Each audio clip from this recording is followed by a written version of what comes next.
Welcome back. ನೀವು ನೋಡ್ತಿದ್ದೀರಾ Jai motivation speaker YouTube channel. So ಇವತ್ತಿನ ವಿಡಿಯೋದಲ್ಲಿ ಮೋಸ ಮಾಡಿದಂತ ವ್ಯಕ್ತಿಗಳನ್ನು ಯಾಕೆ ಮರೆಯೋಕ್ಕಾಗೋದಿಲ್ಲ, ಸೊ ಅದಕ್ಕೆ ಕೆಲವೊಂದಿಷ್ಟು ಪಾಯಿಂಟ್ಸ್ ಗಳನ್ನ ಇಲ್ಲಿ ನಾನು ನೋಟ್ ಮಾಡಿದೀನಿ. ಆ ಪಾಯಿಂಟ್ಸ್ ಬಗ್ಗೆ ಇಲ್ಲಿ ಡೀಟೇಲ್ಡ್ ಆಗಿ ಹೇಳ್ತಾ ಹೋಗ್ತೀನಿ. ಯಾಕೆ ಆ ವ್ಯಕ್ತಿಗಳನ್ನ ನಾವು ಮರಿಲಿಕ್ಕೆ ಆಗಲ್ಲ ಜೀವನ ಅಂತ ಹೇಳಿದ್ರೆ, ಫಸ್ಟ್ ಒನ್ ಏನು, ಪ್ರಾಮುಖ್ಯತೆ ತುಂಬಾ ಕೊಟ್ಟಿರ್ತೀವಿ ನಮ್ಮ ಲೈಫ್ ಅಲ್ಲಿ. ತುಂಬಾನೇ ಅವರಿಗೆ ಮೇಜರ್ ರೋಲ್ ಅನ್ನು ಪ್ಲೇ ಮಾಡೋ ತರ ಒಂದು ಸ್ಥಾನನ ಕೊಟ್ಟಿರ್ತೀವಿ. ಆ ಕಾರಣಕ್ಕೆ ಅವ್ರು ನಮ್ಮ ಜೀವನದಿಂದ ಅವ್ರನ್ನ ಬೇಗ ಮರಿಲಿಕ್ಕೆ ತುಂಬಾ ಕಷ್ಟ ಆಗುವಂತದ್ದು. ಅಂಡ್ ನೆಕ್ಸ್ಟ್, ಅವ್ರ ಬಗ್ಗೆ ತುಂಬಾ ಆಸಕ್ತಿ ಇರುತ್ತೆ ನಮ್ಗೆ, ಅಂದ್ರೆ ಇಂಟ್ರೆಸ್ಟೆಡ್. ಯಾರ ಬಗ್ಗೆ ನಾವು ತುಂಬಾ ಇಂಟ್ರೆಸ್ಟ್ ಅನ್ನು ಕೊಟ್ಟಿರ್ತೀವಿ ಅದು ಮೈಂಡ್ ಅಲ್ಲಿ ಫೀಡ್ ಆಗುತ್ತೆ.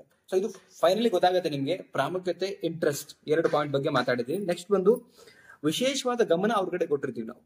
ಸೊ ನೋಡಿ, ಈ ಮೂರು ಪಾಯಿಂಟ್ಸ್ ಅನ್ನು ನೋಡಿ. ಎಕ್ಸಾಂಪಲ್, ಪ್ರಾಮುಖ್ಯತೆ, ಇಂಟ್ರೆಸ್ಟ್ ಅಂಡ್ ಗಮನ. ಇದು ಕೊಟ್ಟ ಅವಾಗ ಏನಾಗುತ್ತೆ ಅಂದ್ರೆ, ಮೆದುಳಲ್ಲಿ ಒಂದು ರಾಸಾಯನಿಕ ಒಂದು ಅಣು ಉತ್ಪಾದನೆ ಆಗುತ್ತೆ. ಸೊ ಅದು ಜಾಸ್ತಿ ಉತ್ಪಾದನೆ ಆಗಿ ಏನಾಗುತ್ತೆ ಅಂತ ಹೇಳಿದ್ರೆ, ಅದು ಶಾಶ್ವತವಾಗಿ ಅಲ್ಲಿ ನೆನಪಿರೋ ಹಾಗೆ ನಮ್ಮ ಒಂದು ಮೈಂಡ್ ಅಲ್ಲಿ ಫಿಕ್ಸ್ಡ್ ಆಗುತ್ತೆ. ಆ ಕಾರಣಕ್ಕೆ ಪ್ರೀತಿ ಮಾಡಿರ್ತಕ್ಕಂಥ ವ್ಯಕ್ತಿಗಳನ್ನ ನಾವು ಮರಿಲಿಕ್ಕೆ ಸಾಧ್ಯ ಆಗೋದಿಲ್ಲ. ನೋಡಿ, ಫಸ್ಟ್ ಒಂದು ಹೇಳ್ತಾ ಇದೀನಿ, ಪ್ರಾಮುಖ್ಯತೆ ತುಂಬಾನೇ ಕೊಟ್ಟಿರ್ತೀವಿ ಲೈಫ್ ಅಲ್ಲಿ. ಎಸ್ ಅನ್ಸಿದ್ರೆ ಕಾಮೆಂಟ್ ಸೆಕ್ಷನ್ ಅಲ್ಲಿ ಕಮೆಂಟ್ ಮಾಡಿ. ಅಂಡ್ ನೆಕ್ಸ್ಟ್ ಬಂದ್ಬಿಟ್ಟು ಅಂದ್ರೆ ತುಂಬಾ ಅವ್ರ ಬಗ್ಗೆ ಇಂಟ್ರೆಸ್ಟ್ ಇರುತ್ತೆ, ಅಂದ್ರೆ ಆಸಕ್ತಿಯನ್ನು ವಹಿಸಿರ್ತೀವಿ. ಅಂಡ್ ನೆಕ್ಸ್ಟ್ ಅದಾದ್ಮೇಲೆ ವಿಶೇಷವಾಗಿರ್ತಕ್ಕಂಥ ಗಮನವನ್ನ ಅವ್ರ ಮೇಲೆ ಇಟ್ಟಿರ್ತೀವಿ. ಸೊ ಈ ಮೂರು ಪಾಯಿಂಟ್ ಗಳಿಂದ ಪ್ರೀತಿ ಮಾಡಿ ಮೋಸ ಮಾಡಿರ್ತಕ್ಕಂಥ ವ್ಯಕ್ತಿಗಳನ್ನ ಅಥವಾ ಪ್ರೀತಿ ಮಾಡಿರ್ತಕ್ಕಂಥ ವ್ಯಕ್ತಿಗಳನ್ನ ಮರಿಲಿಕ್ಕೆ ತುಂಬಾ ಕಷ್ಟ ಆಗುತ್ತೆ.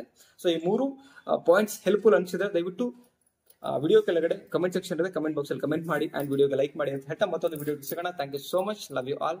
ಬಾಯ್.